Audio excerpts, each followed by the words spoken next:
Number 1. Picture this. It's 1518 in Strasbourg. Yes, back when people were still figuring out how to make the concept of not dying of the plague a thing. And suddenly, people start dancing. No, this wasn't some impromptu street performance or a weird flash mob. It was a full-on epidemic of people uncontrollably dancing for hours, days, even weeks. We're talking dozens of people who weren't even coordinated, just flailing and twirling for no apparent reason. Some people even dropped dead from exhaustion or heart failure. So, yeah, that's a thing that happened. No one really knows for sure what caused it. Some historians argue it was some sort of mass hysteria brought on by extreme stress or moldy bread. Yes, moldy bread, which could cause hallucinations because of course it does. Others think it might have been poisoning or a viral infection. Either way, it's incredibly disturbing to think about how a whole town could just lose their minds and start dancing themselves to death. Moral of the story? Watch out for bad bread. Basically, your brain can make you dance your way to the grave without any rhythm involved. Now that's the true meaning of a killer beat. Number 3. Let's take a quick trip to Australia, where one of the most ridiculous historical conflicts took place.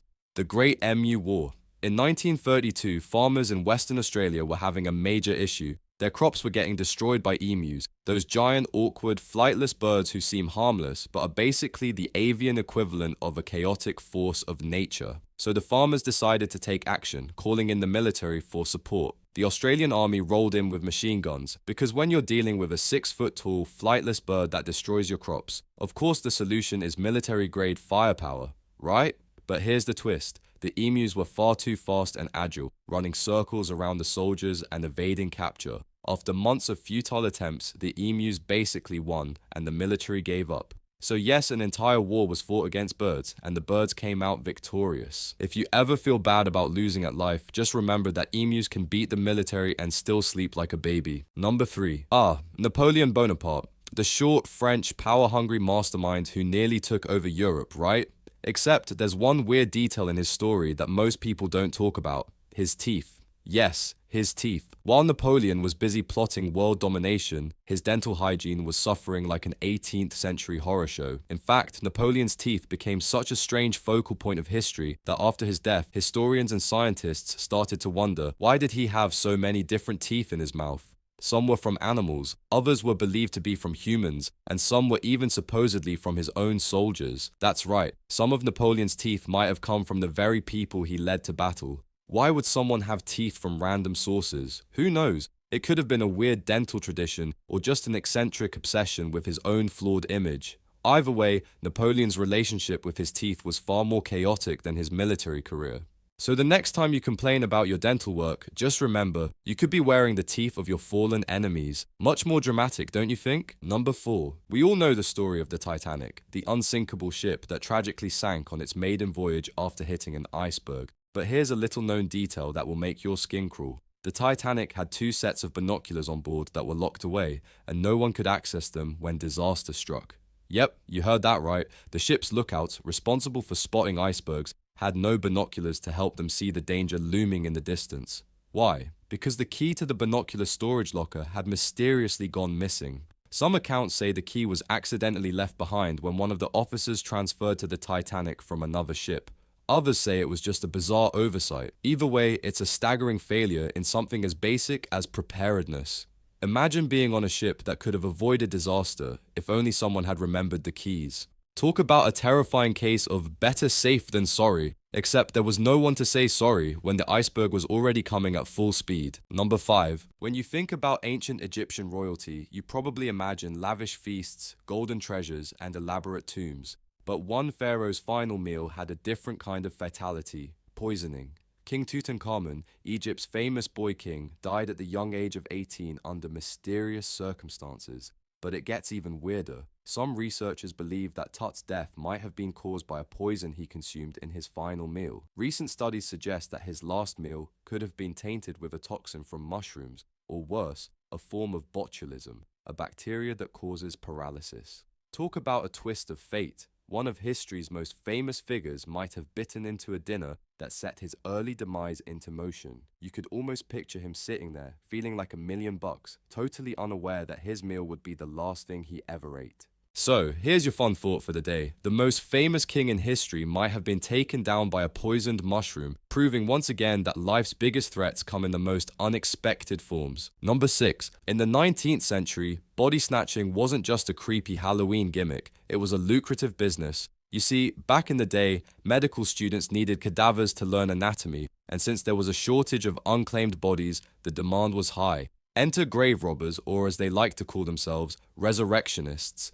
They dig up fresh corpses to sell to medical schools, often under the cover of night. It sounds like something out of a horror movie, but for some people it was a full-time job. One of the most infamous body snatchers, William Burke, took it a step further. He didn't just steal bodies from graves, he murdered people to sell their bodies. His method? He'd strangle them to death and then deliver the bodies to the local doctor. Burke and his partner Hare were eventually caught, but not before they had taken over a dozen lives to fuel the booming demand for human remains. So next time you hear someone complain about their job, just remember, at least you're not selling dead bodies for a living. Number 7. Ever hear of the New England vampire panic of the 19th century? If not, prepare to be disturbed. In the 1800s, people in rural New England started believing that a vampire was lurking around, causing a mysterious illness that plagued entire families.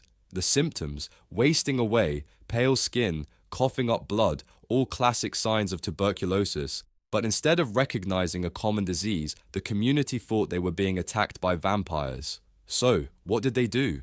They dug up the bodies of the deceased and found that the corpses had unusually well-preserved skin and hair, which they took as proof of supernatural involvement. The solution?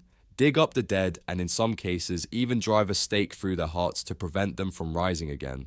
Of course, this method didn't work, but the fact that a health crisis was interpreted as supernatural terror is seriously creepy.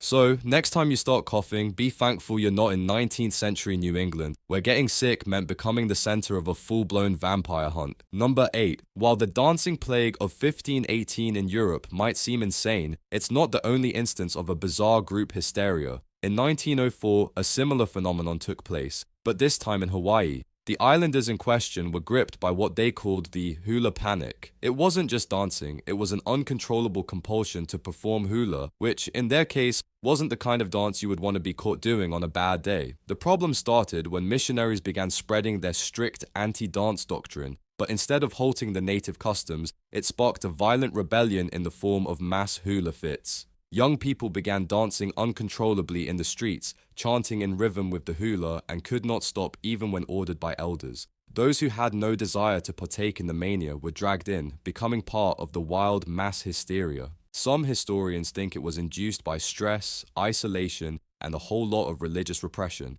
But whatever the cause, it's a weird example of how human culture can manifest in the weirdest ways under pressure. So, there's your lesson. Sometimes, when the world tells you to stop dancing, your brain might throw a full-on revolt. Imagine being in a room full of people just suddenly breakdancing against their will. Yeah, terrifying. Number 9. You've probably heard the stories about cursed mummies, but did you know that one of the most famous cursed mummies might just have been the root of an international mystery? In 1922, British archaeologist Howard Carter uncovered the tomb of King Tutankhamun in Egypt. The discovery was a monumental moment in history, but it came with a terrifying side effect: a string of deaths surrounding those who were involved in the excavation.